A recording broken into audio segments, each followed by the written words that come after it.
predicaba Jonathan acá algo acerca de someterse, de cómo someterse. Y creo que habían cosas muy importantes en las que Jonathan estaba diciendo que si tú las aplicas en tu diario vivir, que si tú las pones en práctica, realmente vas a ver una riqueza espiritual que no te imaginas. Tú vas a poder ver cómo tu vida avanza.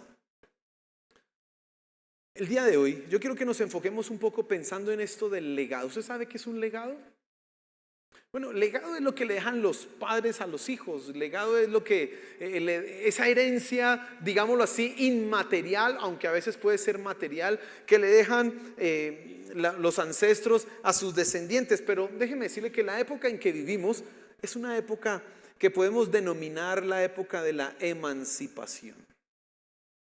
Es la época en donde los hijos a temprana edad, no grandes, están demandando a sus padres para liberarse de, según sea el caso, según sea la circunstancia, liberarse de la opresión que ejercen sus padres autoridad para ellos poder ser libres, para ellos poder vivir su vida, para ellos poder hacer con su vida lo que desean. Antiguamente y se consideraba que seguir el oficio de los padres en realidad era casi que lo esperado, lo obligado, y es más, era una honra. Hoy día todavía existen empresas y negocios, quizás usted escucha, en donde se mencionan cosas como, por ejemplo, esta empresa, este negocio ha pasado desde hace 5 generaciones en mi familia. Yo soy la 6ª generación de constructores de no sé qué. Usted todavía hoy encuentra eso, pero cada vez es menos común. Cada vez las personas están, como vimos en una época de la emancipación, en una época de la autonomía, en una época de libertad, las personas están pensando en su libertad, en su derecho, tenemos un derecho que se llama el libre desarrollo de la personalidad, y entonces están las personas pensando precisamente: yo tengo la obligación de definirme a mí mismo en este momento histórico. Que mi papá era, que mi abuelo era, no me interesa, porque yo soy otra cosa distinta. Esa es la época en que vivimos ahora. Lamentable es que se puedan perder cosas históricas, habilidades, porque alguna persona no quiera mantener el legado. Digamos, usted sabe, pensando un momento en el asunto de la música, los grandes músicos no son de primera generación generalmente. Los grandes músicos son de tercera, cuarta, quinta generación, cuando ya ha estado tan interiorizado todo ese proceso del oído, del estudio. Mire, los hijos de los músicos van creciendo y desde la barriga ya se escuchan la música. Desde el vientre de la mamá. En el código genético va toda esa información ahí metida. Cuando el papá va y está en la casa estudiando, o la mamá está cantando, el hijo que está escuchando, él no está estudiando directamente, pero está recibiendo lo que su papá y su mamá son. Y cuando es grande y va a hacer las cosas, no tiene que ponerse realmente a estudiar, y resulta haciendo las cosas más fácil y son mejores músicos. Pero como vivimos en una época en donde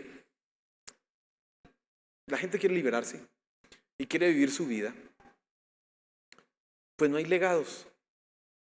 Más bien se renuncia a los legados. Como que se abandonan los legados, como que no queremos asumir el legado de la familia. Es inclusive hasta una ofensa que un papá le diga a su hijo: mi hijo, usted debería seguir con el negocio de la familia. ¿Y usted qué cree? Que yo no tengo vida, que yo no sé qué. Eso es una cosa casi que hoy se vuelve como una ofensa. ¿Por qué? Porque no hay un entendimiento del legado. Ahora, espiritualmente hay un legado. Espiritualmente hay unas cosas que nos han sido dadas porque tenemos un Padre y porque nosotros somos hijos. Y quiero que miremos ahora sí en Juan capítulo 5, 2 versículos, versículo 18 y versículo 19, pero empecemos con el 18 y miremos cómo este asunto de los legados era tan importante para nuestro Señor Jesús y debe ser relevante para nosotros. Nosotros, cuando hablamos de cosas espirituales, no podemos ser como la gente que está viviendo hoy rechazando su legado y buscando una autonomía o una independencia, una identidad propia, única y exclusiva, porque no hay un legado. Y quiero que prestemos atención a eso. Mira lo que dice el versículo 18. Dice, entonces, por esta causa, los judíos aún más procuraban matarle, porque no solo violaba el día de reposo, sino que también llamaba a Dios su propio Padre, haciéndose igual a Dios. Leamos el 19 de una vez ahí como para tenerlo. Y dice, por eso Jesús respondiendo les decía, en verdad os digo que el Hijo no puede hacer nada por su cuenta, sino lo que ve hacer al Padre. Porque todo lo que hace el Padre, eso también hace el Hijo de igual manera. Legado, increíble, un legado acá, estamos viendo. Ahora, para que nos contextualicemos un poco, ¿qué es lo que está pasando acá? El Señor Jesús sana a ese paralítico en ese estanque de Betesda. La cosa, hay un milagro tremendo y los judíos están sorprendidos. ¿Y usted por qué hace eso en día de reposo? Y él dice, porque mi Padre trabaja, yo también trabajo. Y eso fue escandaloso, para ellos eso fue escandaloso. Y entonces llegamos a ese versículo 18 en donde Juan nos dice, y él explica, dice, por esta causa que Jesús hubiera dicho, mi Padre trabaja y yo también trabajo. Por esa causa ellos querían matar al Señor Jesús, dice, porque no solo violaba el día de reposo, sino que también llamaba a Dios su propio Padre, haciéndose igual a Él. Ahora, quizás no sea a nosotros muy fácil comprender un poco por qué era tan escandaloso para los judíos eso, pero es lo que tenemos que entender en este punto de esta mañana. ¿Por qué para ellos era tan chocante que Jesús, nuestro Señor, dijera, Dios es mi Padre? ¿Por qué era chocante para ellos? Bueno, había un entendimiento. Y quiero que tengas claro, en la mentalidad judía que nosotros vemos en la Biblia frente a los padres y los hijos. Solamente ahí para mencionar como un dato curioso, en Génesis capítulo 5, 6, usted encuentra cuando estamos en las genealogías de Adán y dice, y Adán tuvo un hijo y era igual, conforme a su imagen y semejanza. Así dice Génesis capítulo 5. De los hijos de Adán. Y es fácil entender, claro, y hay dichos populares que usamos hoy día, de tal palo hijo de tigre. ¿Qué más le decimos? Bueno, usted puede pensar todos los dichos que quiera ahí, pero todos sabemos que si este es el papá, pues el hijo, y casi que miramos el hijo, y a mí mi papá es blanco, él es de piel blanca, y me miran y dicen, no, pero es que este es igual a mi papá, a su papá, y yo no sé por dónde, pero sí, tengo cosas de quién, de mi papá, y muchas, porque es mi papá.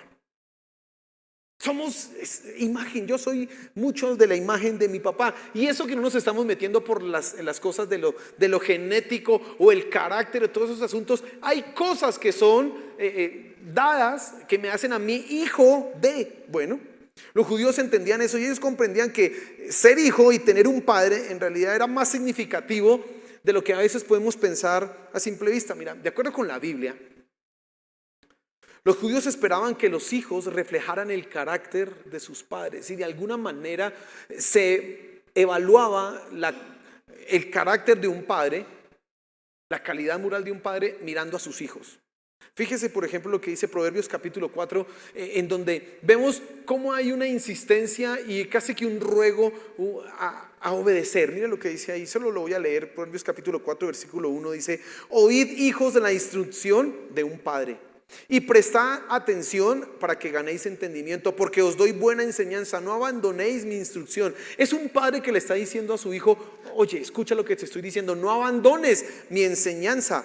Dice también, yo fui hijo para mi padre tierno y único a los ojos de mi padre, y él me enseñaba y me decía, retenga tu corazón mis palabras, guarda mis mandamientos y vivirás. En la Biblia no está el entendimiento de que el hijo puede tomar y hacer con su vida lo que le place. No, es el padre el que debe formar a ese niño para hacer de él una persona de bien en el futuro. Dice ahí en el libro de Proverbios, instruye al niño en su camino y aun cuando fuere viejo no se apartará. ¿Y de quién es esa responsabilidad de instruir al niño? Del papá. Él es papá, y no estoy sacando aquí a las mamás, no piensen, es padres. Bueno, es la responsabilidad de los padres de educar, de formar a esos hijos y de hacer de ellos buenas personas. La Biblia y la mentalidad judía en su cosmovisión, eso era comprensible. Un padre forma a un hijo refleja lo que es un padre. Tú te vas dando cuenta por qué para ellos era tan escandaloso que Jesús dijera que Dios era su padre, porque se estaba colocando en una posición que nadie más podía reclamar. Pero además mira otro versículo, Proverbios capítulo 27, en el versículo 11, dice: sé sabio, hijo mío, y alegra mi corazón para que yo responda al que me afrenta. Ese es un versículo que a mí me impresiona tremendamente, y yo lo relaciono mucho con el Salmo 127 y sobre todo en la última parte del Salmo 127. El Salmo 127, como para que te contextualices, dice que herencia de Jehová son los hijos, cosa de estima el fruto del vientre. Dice: bienaventurado el varón que llenó su aljaba de ellos, bienaventurado el varón que tuvo hijos en su juventud. Y dice que cuando lo llamen a cuentas en la puerta, es decir, en el lugar de juicio, podrá sacar la cara con sus hijos. Ahora, ¿en qué sentido? ¿Tener 20 hijos ya lo hace a uno que le vaya bien en la vida? No, cuando tú los educas y los formas bien, ahí hay algo que mostrar. Y es lo que está diciendo Proverbios en el capítulo 27. Dice: sé sabio, hijo mío, y alegra mi corazón para que yo responda al que me afrenta. Es decir, en la cosmovisión bíblica, una de las razones que tú vas a tener para poder quitar habladurías, chismes, es cuando miramos tus hijos. Es una carga pesada, papás. Y hagamos una reflexión acá, los que son padres. Yo no he tenido ese privilegio, pero los que son padres deben entender que cuando uno mira a sus hijos, cuando yo miro tus hijos, yo sé qué tan cristiano eres, por ejemplo. Cuando yo miro tus hijos, yo sé qué tan honesto y qué tan correcto eres, porque tus hijos reflejan aquello que tú haces en casa, aquello que tú les has enseñado, aquello por los cuales tú les has corregido. Entonces, aquel que habla en contra tuyo, simplemente puedes decirle: son chismes porque mire mis hijos. Y uno ve hijos bien formados, carácter, gente de bien. Uno va a poder decir: ese hombre es justo. Tanto que un pastor dice, el pastor Robert Barriger, dice que uno conoce a un buen hombre cuando mira a sus nietos. Porque el libro de Proverbios dice que un buen hombre deja herencia a sus hijos y a sus nietos. Imagínense, herencia. No piense solamente en lo material, ahora también. Pero un buen hombre se mira cuando uno ve los nietos y dice, hablando en los términos espirituales, acá en la fe, yo miro tus nietos y si son cristianos, yo voy a decir: este es un buen hombre porque hizo bien con sus hijos y sus hijos han hecho bien la tarea con los nietos. ¿Te das cuenta? Hay una cosmovisión, un entendimiento de la paternidad mucho más profundo de lo que nosotros nos imaginamos. No es solamente tenga hijos y ya mire y déles de comer. No. Hay unas implicaciones profundas y los judíos entienden eso. Un dato adicional. Por eso es que la esterilidad en la Biblia y para el judío es una maldición. Porque si tú no tienes hijos a los cuales tú les heredes lo material, lo que has trabajado o lo que has aprendido, tu carácter, es como si estuvieras viviendo, para la cosmovisión judía, tu vida sin fruto. Imagínate. La esterilidad para el judío es terrible, es una maldición para ellos, porque sencillamente nunca van a poder ser conocidos en la posteridad como buenos hombres, como que su memoria y su nombre se perdería. Es tremendo este asunto. Y entonces, volvamos acá y focalicémonos un poco. Tener un hijo era un motivo de orgullo porque ese hijo podía hacer que su padre se enorgulleciera, pero también los hijos se podían enorgullecer teniendo a un buen padre. También eso lo dice el libro de Proverbios, que el orgullo de los hijos son sus padres y que la gloria de los abuelos son los nietos. Imagínense lo que dice la Biblia. Hay unas verdades acá tremendas.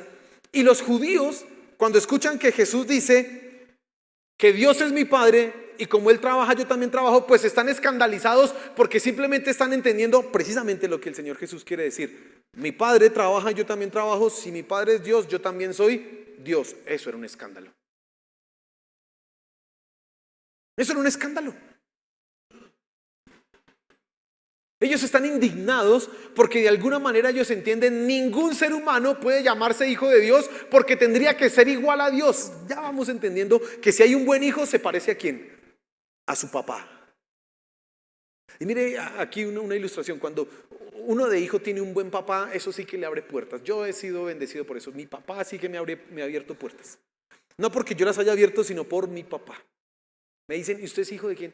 del apóstol Félix Rodríguez. Sigue, por favor. Sí, gracias. Pero también cuando tú tienes un buen hijo, la gente te va a reconocer quién es su hijo. Ese es su hijo. Ay, qué bueno. Y Jesús está diciendo que su padre, ¿quién es? Dios. Todos nosotros, de una forma genérica, somos llamados hijos de Dios. Ángeles y seres humanos somos llamados hijos de Dios de una forma genérica. Vaya usted a Job capítulo 1 y va a encontrar esa designación. Dice, todos los hijos de Dios se presentaron ante el trono de Dios. ¿Y quiénes eran? Los ángeles. Y a nosotros se nos ha llamado hijos de Dios, pero de una forma genérica. ¿Por qué? Porque somos creación suya, y dice Génesis capítulo 1 que nosotros llevamos su imagen. Genéricamente somos hijos de Dios, pero cuando Jesús está diciendo que el Padre trabaja y como Él trabaja, y como el Padre trabaja, Él también lo hace, está diciendo yo soy Dios. Y eso era un escándalo. Eso era un escándalo para los judíos, por eso lo querían matar. Están diciendo, esto es una herejía. ¿Cómo este hombre que estamos viendo acá, de carne y hueso, va a atreverse a decir que es Dios? Porque ellos están viendo un hombre de carne y hueso que sí, ciertamente hace milagros, pero ellos podían confundirlo con Elías. Elías volvió. Hay una profecía que dice que Elías vuelve. Este debe ser el Elías. O un gran profeta se levantó en medio de nosotros, pero que diga que es hijo de Dios, eso era terrible. Porque estaba implicando que el carácter de Dios lo tenía él, que la dignidad de Dios la tenía él, que la autoridad de Dios Padre la tenía él. Eso era lo que estaba implicando, y de ninguna manera eso era aceptable para ellos, comprensible para ellos. Ahora hay un gran milagro que tenemos que señalar acá, y es precisamente lo que los judíos no lograron entender. Y el milagro maravilloso es que el Dios eterno, infinito, que es Espíritu, se hizo carne. 100% Dios, 100% hombre. Los judíos no pudieron ver eso, así que escuchan que Jesús es el Hijo de Dios y pues se escandalizan, lo quieren matar. Dice, hay que matarlo porque está diciendo una herejía. Y es más, ese fue el motivo final por el cual mataron a Jesús. No todas las otras acusaciones, sino ese fue el motivo final, porque se hizo semejante a Dios, Hijo de Dios. Pero ellos no vieron el milagro. El milagro que tú y yo ahora comprendemos, que un Dios amoroso, allá viendo en la eternidad, antes de que todo comenzara, viendo la situación tan penosa del hombre, lo que estaba a punto de suceder con la raza humana, su destrucción, decidió encarnarse, hacerse hombre, vivir en medio de nosotros, obrar maravillas. Dios encarnado, ese es el gran milagro. Los judíos no pudieron ver, nosotros lo comprendemos. Nosotros podemos entender hoy precisamente que ese poder milagroso que operó en Jesús, que todas esas maravillas, que ese conocimiento que él tenía, simplemente son un reflejo de la dignidad de Dios Padre. Él es el Dios eterno, nuestro Señor Jesús. Para los judíos eso no era comprensible. Ese gran milagro de su encarnación no termina ahí, mi querido hermano. Porque dice Juan capítulo 1 versículo 12, mas a todos los que le recibieron, a los que creen en su nombre, les dio el poder de ser hechos hijos de Dios. Hermano, esto ya no es de forma genérica. Ahí ya no es todos los seres humanos son hijos de Dios, sino que aquellos que creen en el Jesús, en el Dios encarnado, en Jesús, como su Señor y Salvador, ahora son designados hijos de Dios. Ahí la cosa cambia. Porque no solamente es que Jesús es hijo de Dios, sino ahora dice la Escritura que tú y yo somos hijos de Dios. Aleluya por eso, hermano. Mire, esa es una de las maravillas sorprendentes que puedan darse, que pasamos de estar en la generalidad, de ser un número más, a ser algo particular. Hijos de Dios, y sobre todo más, y la Biblia lo lleva a una profundidad todavía más, cuando dice que somos coherederos con Cristo, con el Hijo por derecho. Con Él, ahora tú y yo somos coherederos. Yo no sé si usted eso no lo lleva a admirarse y a decir gracias, Señor. Aleluya, tenemos un Dios, mira, que nos ha amado. Un Dios que nos da esa posibilidad de ser llamados sus hijos. Y no solamente por una designación, sino que Él está dispuesto a compartir, nuestro Señor Jesús, lo que le corresponde a Él con nosotros. Por eso dice Efesios que nosotros estamos hoy sentados a la diestra del Padre. Dice, con Cristo estamos juntamente sentados allá en los lugares celestiales. Ay, aleluya, hermano. Por eso, si dice el Señor Jesús en Mateo 28, toda autoridad me ha sido dada. ¿Quiénes tienen autoridad? Nosotros, porque somos coherederos con Cristo. Aleluya. Que tú puedas entender que solamente con creer en Cristo, que solamente con rendir tu corazón a Él, ya eres un hijo de Dios. Y que Dios ahora te conoce por nombre, conoce cada detalle de tu vida, conoce cada cosa que ha de suceder. Esa debería ser un gran motivo de alabanza y de adoración en tu vida. Que tú puedas comprender esto. Es lo que vino a hacer nuestro Señor Jesús, a darnos esa posibilidad de ahora convertirnos en hijos. No genérica, no de una manera genérica, sino de una manera específica, particular. Aleluya. Ahora, legado. ¿Cómo nuestro Señor Jesús respetó el legado? Mira lo que dice ahí el versículo 19 de Juan capítulo 5, dice, por eso Jesús respondiendo les decía. Recuerden, esa gente está escandalizada porque se está haciendo hijo de Dios y ya sabe lo que significa ser un hijo de Dios, es ser igual a Dios. Y dice, en verdad, de cierto os digo, dice la Reina Valera, en el idioma original es amén, amén. Esa es la palabra que dice ahí. De cierto, en verdad os digo que el Hijo no puede hacer nada por su cuenta, sino lo que ve hacer al Padre. Porque todo lo que hace el Padre, eso también hace el Hijo de igual manera. Legado. ¿Cuál sería el legado de Dios Padre para con su Hijo? ¿Cómo nuestro Señor Jesús tendría que respetar el legado? Bueno, Él nos lo está diciendo ahí en dos cosas muy sencillas. Mire cómo las palabras del Señor Jesús nos demuestran cómo Él respetaba el legado que recibía de su Padre y cómo los judíos debían entender que Él era semejante al Padre. Mira, dice, en primer lugar, el Señor Jesús no hacía nada por su cuenta. Dice ahí el versículo, en verdad os digo que el Hijo no puede hacer nada por su cuenta. Nuestro Señor Jesús sometió su libertad, sometió su libre arbitrio, toda su capacidad a cumplir la voluntad de su Padre. Él era un hijo que honraba a papá.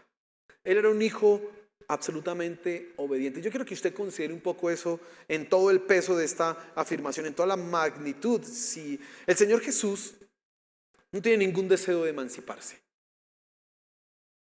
Él no tiene ningún deseo de liberarse. Él no está diciendo, no vemos en la Biblia que Él diga, ay, me mandaste aquí a salvar a estos humanos. No, pero eso es pura materia. Ay, papá, ¿qué hacemos? No, qué fastidio. Nada, Él no está diciendo eso. Él no está diciendo como un niño caprichoso, pues mándalos al infierno. Al final cada uno no hicieron nada, papá, hagamos otro mundo y ya. No, Dios quiso salvar y el Señor Jesús, yo voy. Dice que Él mismo se ofreció, imagínate.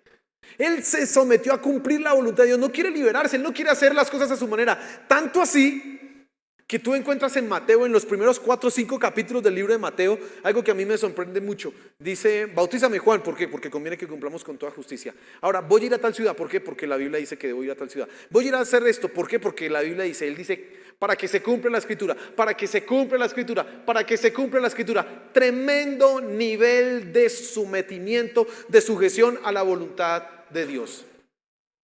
Que yo me imagino al Señor Jesús con 15, 16 años, 20 años estudiando los profetas. Y el Hijo del Hombre hace esto. Ok, eso es lo que tengo que hacer. Listo. Tarea, punto 2. Y el Hijo, ok. Para cuando ya estuviera en su ministerio, miraba la lista, tengo que hacer esto, voy a hacer esto.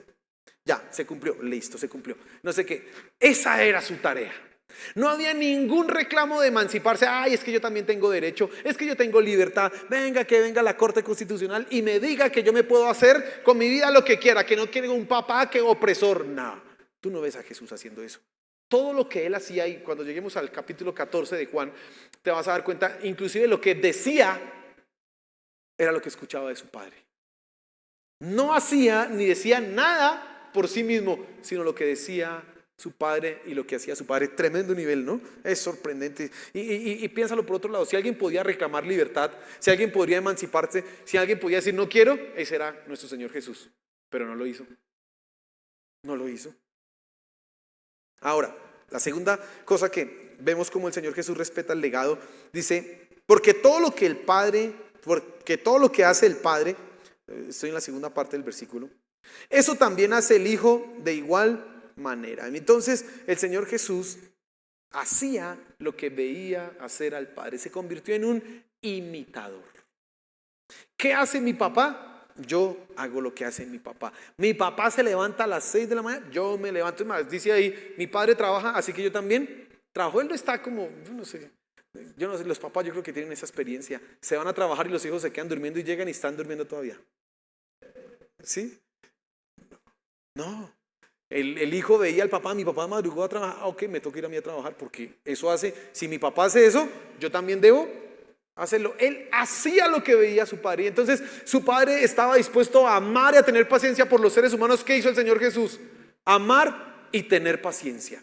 Los milagros, Dios desde la eternidad, desde todo el tiempo ha estado obrando maravillas y milagros en los hombres.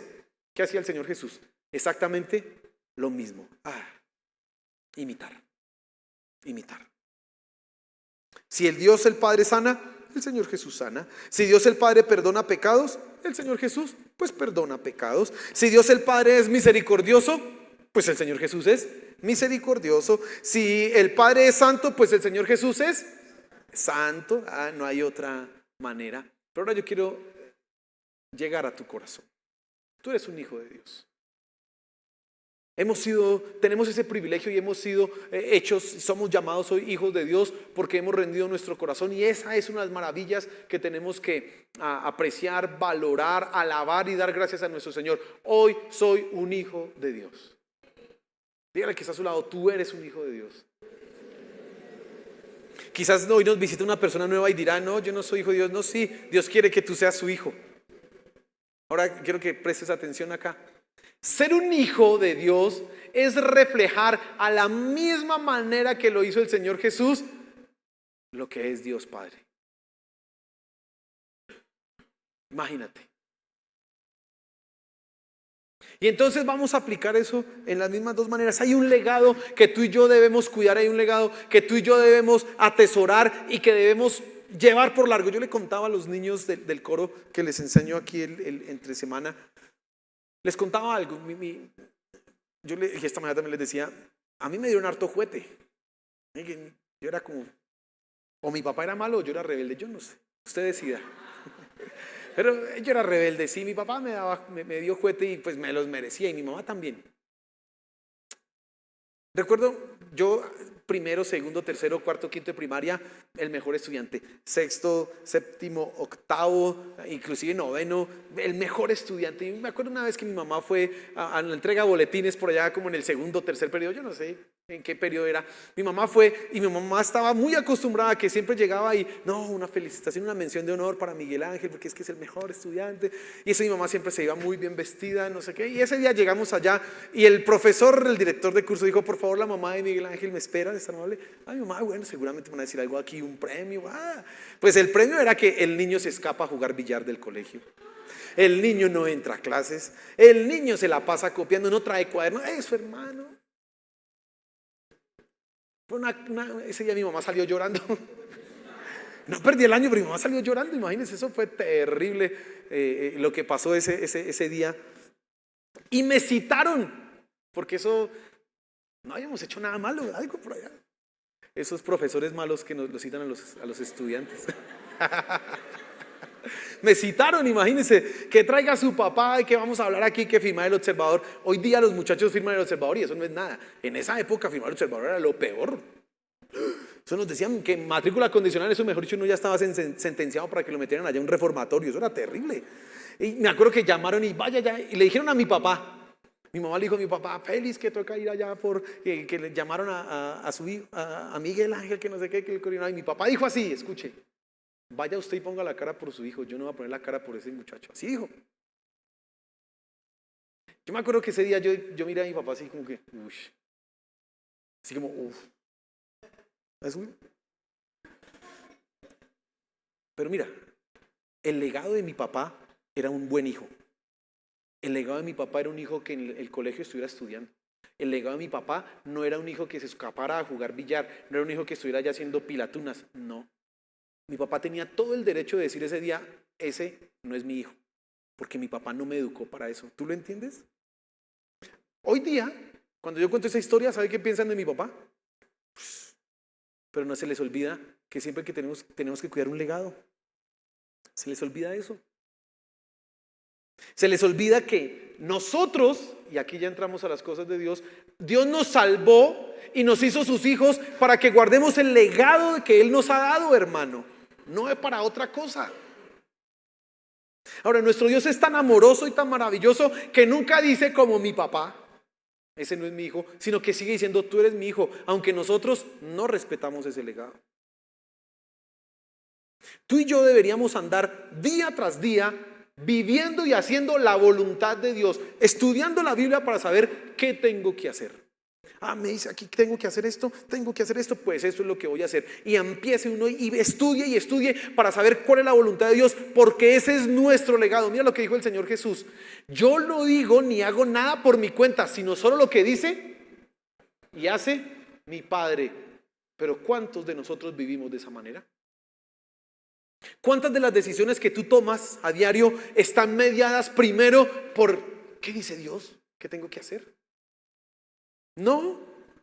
Somos esos hijos desobedientes y rebeldes que queremos la emancipación, pero que nos sigan manteniendo. ¿Sí sabía usted que hay gente que demandaba a los papás hoy día diciéndole: papá, quiero mi libertad así y me tiene que seguir manteniendo porque soy menor de edad, pero yo hago con mi vida lo que quiera? Eso es terrible. Y si no estoy mal, algunos ya los han obligado a eso, por ley. Tremendo. Y nosotros nos escandalizamos, pero así vivimos con Dios. Dios bendíceme, Dios dame, pero hacemos con nuestra vida no el legado que Él nos ha dejado, no lo respetamos ese legado, sino vivimos a nuestro antojo, a nuestra manera. Eso es terrible, hermano. Malos hijos somos en ese sentido, porque no honramos ese legado. Dios ha dado todas las cosas en nuestra mano, nos ha dado la posibilidad de ser, imagínate lo que dice Hebreos 12, de participar de su santidad. Eso dice el libro de Hebreos. Implica, si tú entiendes ese versículo en toda su dimensión, eso implicaría que nosotros podemos reflejar la santidad de Dios en nuestra vida, casi que tener una parte de esa divinidad. Imagínate, es más, dice que nosotros somos templo del Espíritu Santo. Tenemos un legado tremendo. Pero cada vez que hacemos las cosas lejos de Dios, de su voluntad, estamos avergonzando a nuestro Padre. Yo le decía a los niños ese viernes, después de que pasó eso con mi papá, y después, y les contaba esta mañana, yo en esta iglesia yo pasé por una disciplina. Y los que son más viejos acá, no por viejos, ¿no? Los que llevan más años acá, me vieron un día en esta tarima confesar un pecado. Y a mí lo que más me marca de ese día, pues sí, la vergüenza y todo eso, es ver a mi papá y a mi mamá que no hicieron nada, llorando y avergonzados. Porque mi papá a mí no me educó para eso. A mí mi papá no me formó para que yo lo avergonzara, para que lo expusiera a él públicamente. A mí mi papá no me educó para eso.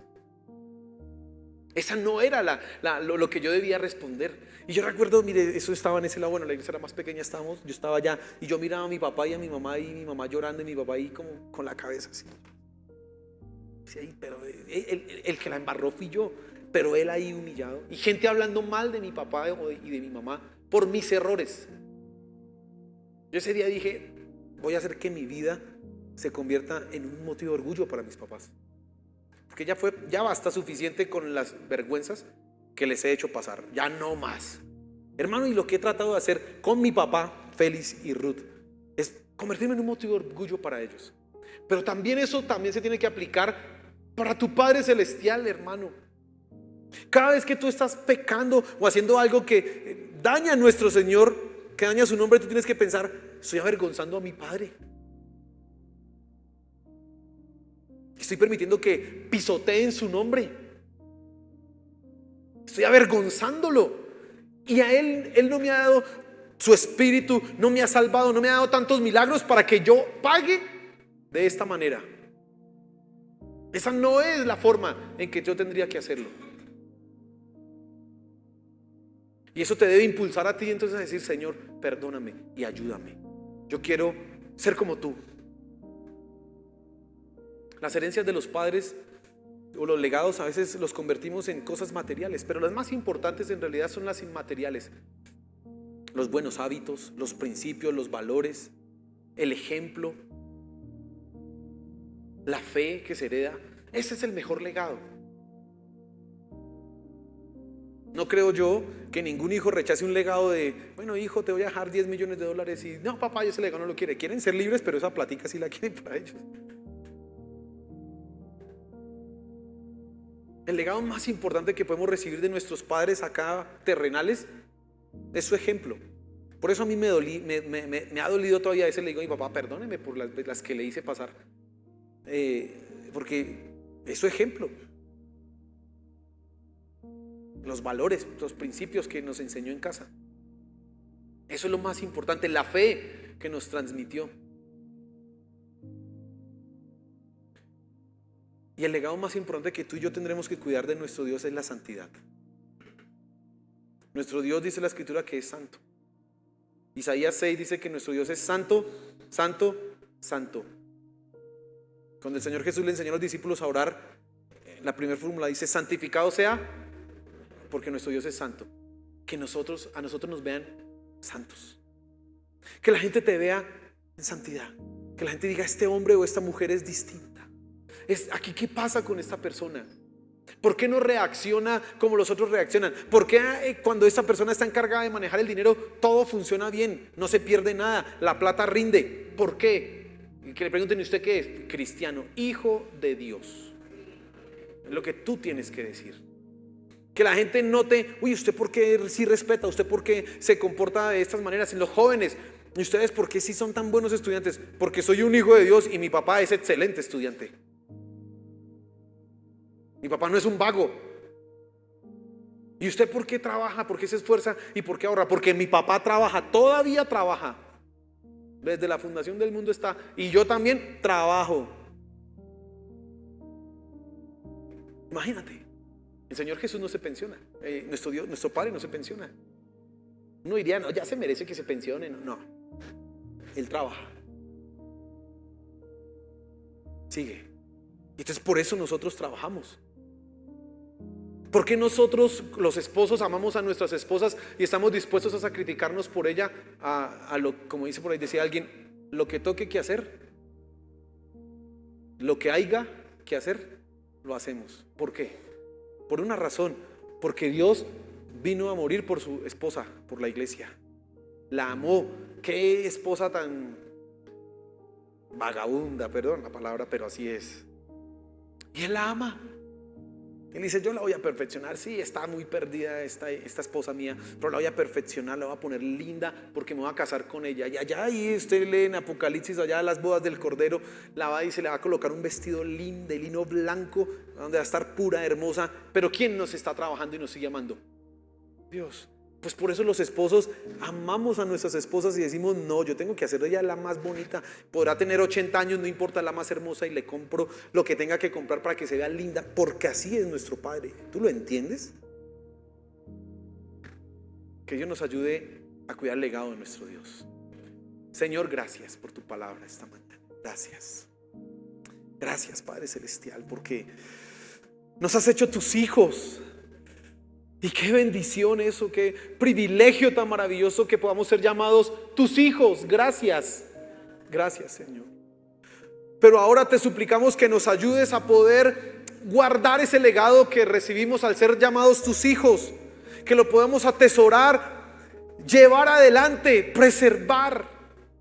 Por favor, Señor, que lo podamos transmitir a nuestras generaciones. Te lo suplicamos, Padre. Por favor, muévete.